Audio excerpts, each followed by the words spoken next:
วิธีคิดไร BTU ว่าแอร์เต็มหรือโบเต็มหลายท่านก็เห็นคลิปพี่ๆลงไปก้อนหน้าละบางคนกันยังโบโหได้ไปพี่ๆจะพาเบิ้งแอร์กลี่ทนเงียบประหยัดไฟให้สังเกตเบิ้งแผ่นเพจอยู่ด้านข้างเนาะอันนี้มันจะบอกโมเดลเครื่อง GWC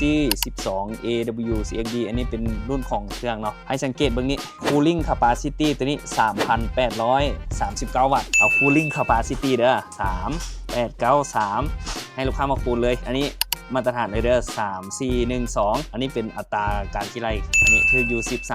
13,282 BTU เฉพาะแอร์กี้มันเย็นดีเนาะตัวนี้ 13,000 กว่า BTU เด้อเขาจะเอิ้นแอร์12โมเดลตัวนี้ GWC 12 AW CXB พี่ๆไรละ 13,200 BTU อันนี้มาตรฐานเลยได้แล้วก็ยังมีหลากหลายแบรนด์อีกสำหรับท่านใดที่โอ้โหว่าจะใส่ห้องขนาดเท่าไหร่ต้องเอาแอร์ความแรงเท่าไหร่จังสิเหมาะสมมาปรึกษาพี่ๆได้เลยด้ะพี่ๆมีแอร์แบรนด์ชั้นนำระดับโลกหลายๆแบรนด์เลยเนาะคือแบรนด์ดังจากประเทศจีนนี่กับแบรนด์ TCL เลยสิอยู่ทางจีนนี่โอ้ดังเลยแล้วก็แบรนด์มีเดีย